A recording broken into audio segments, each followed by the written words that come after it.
Hello. We're all taught how to do subtraction with pencil and paper in primary school, aren't we?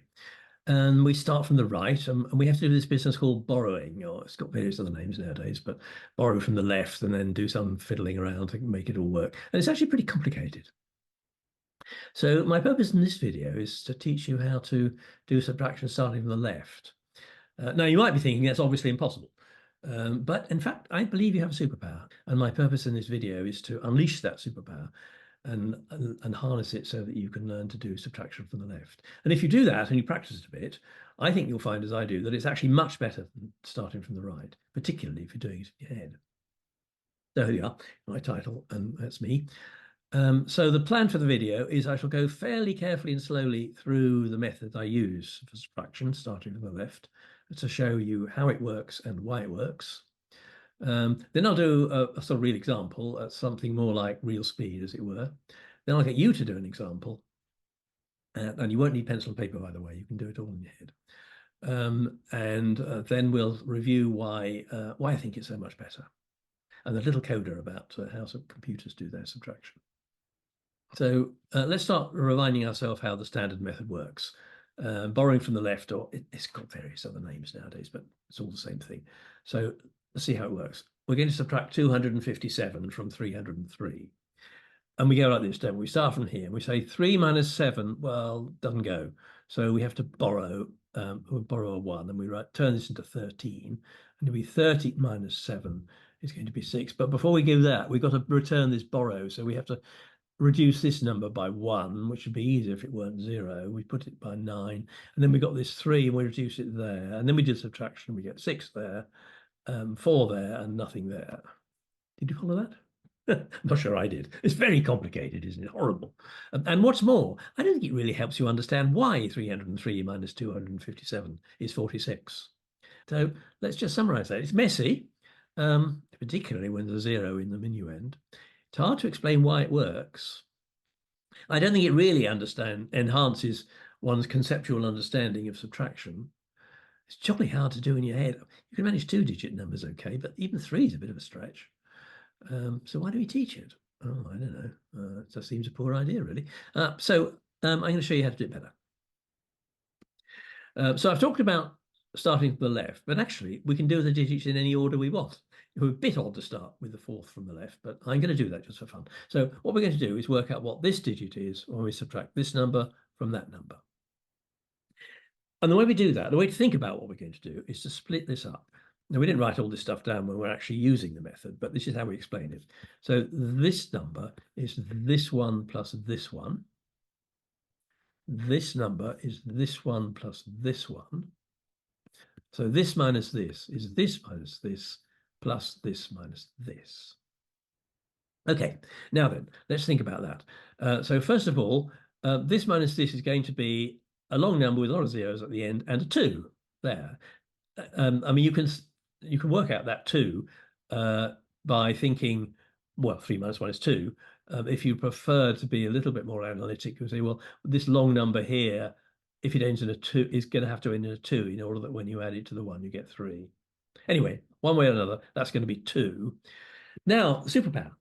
You need to be able to recognize instantly, without drawing breath, without doing any calculation, that this number is bigger than that number. I don't think that's hard. I think you can do that. And once you've spotted that, which should take you much less than a second, you'll say that this minus this is 2. So this is bigger than this, which means the difference is a positive number. It's about 240, isn't it, or so?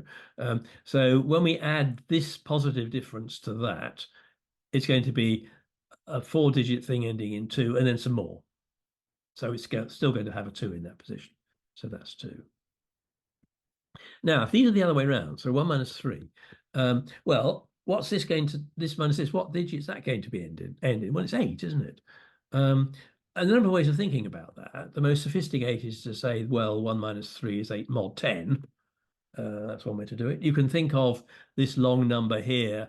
What's it got to end in order that this is a 1? Well, it's got to be an 8. Or if you like, you can write the 1 in and borrow the 1 and do 11 minus 3 is 8, but you don't have to return the 1 because we're only thinking about this digit at the moment. And once again, you spot that this is bigger than that. So 8 is what the answer is. So that's 8. So now, suppose these numbers were the other way round. So again, using your superpower, you'll spot instantly that that's bigger than that. So in this case, this is going to be 2. This number is going to end in a 2, but this is negative. So it's going to, so we're getting to subtract a smallish number from this long number that has 2 and then a lot of zeros. So it's going to be 1. And so that's 1. And the same here. So this number 1 minus 3 is going to be 8, but that's smaller than that. So that's going to go down to 7. So there we are. So that's how it works. So here's the general description if you want some algebra. We're going to work out what this digit here is when we subtract this number from that number. And now the big MS and D are long numbers. The little ms and d are long numbers, and these are single digits. Of course, they might not be long numbers. In fact, there might not be numbers at all, anything there, but there might not be anything there. But anyway, that's the principle. So here's the rule. If S is less than M, then delta is mu minus sigma mod 10. Otherwise, so if S is bigger than M, then delta is mu minus S minus 1 mod 10. So that's simple. Now, you can already see this is actually better than the normal method as a way to describe it. Try and write something similar for the normal method, and I bet it'd be a lot longer and more complicated.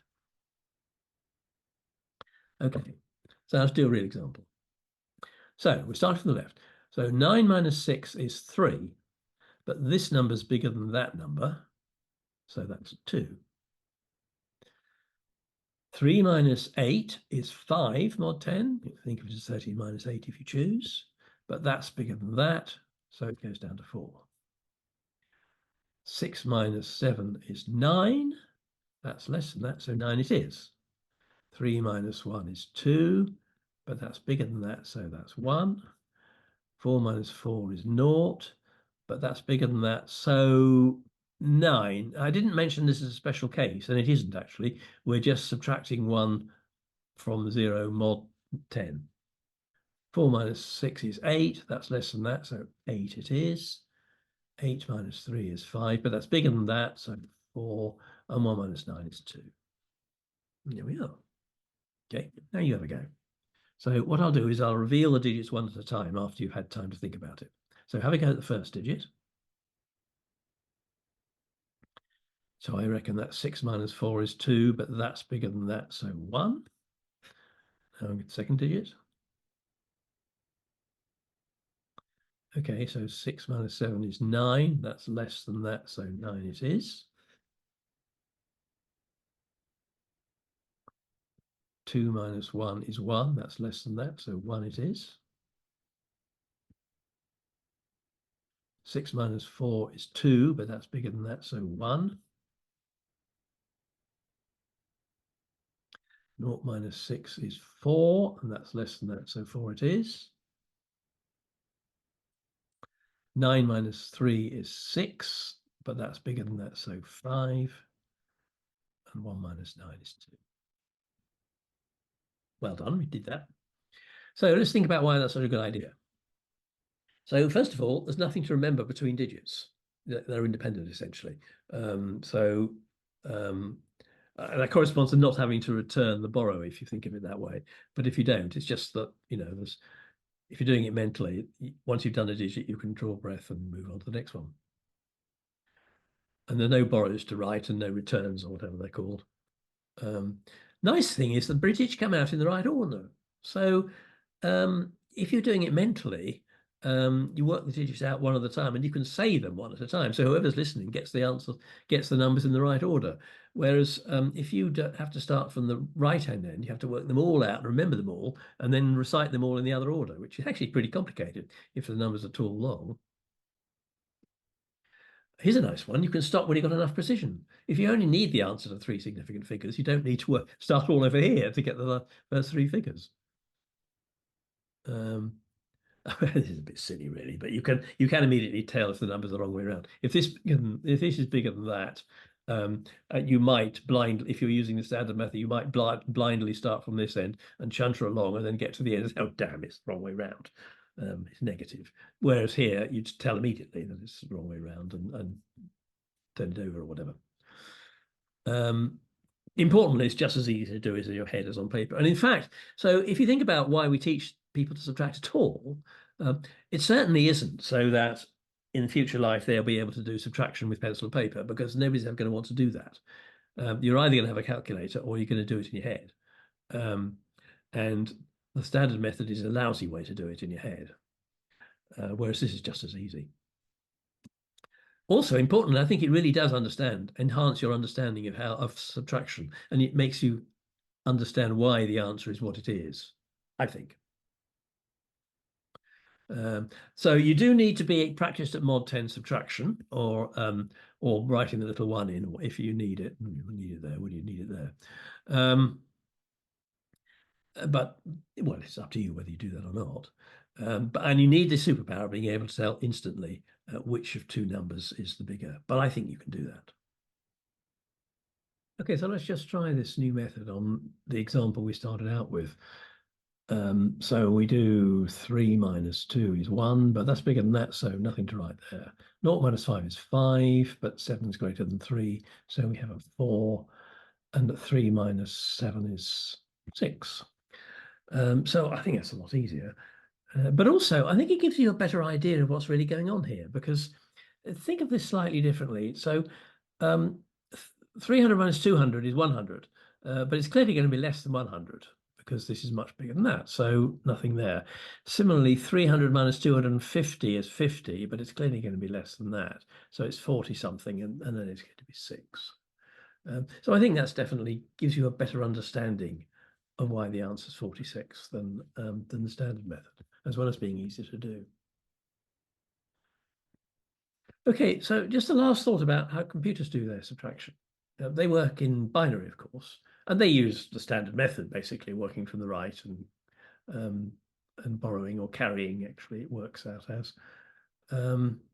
But how does a computer tell which of two numbers is the bigger? Well, actually, what it does is subtract one from the other and then tells the sign bit. So it would be completely daft for computers to use this left to right method to do subtraction, because they'd have to do lots and lots of subtractions along the way. So it's an utterly daft method for computers, but it's a wonderful method for humans. So I hope you enjoyed the video, and I hope you enjoy subtracting left from left to right.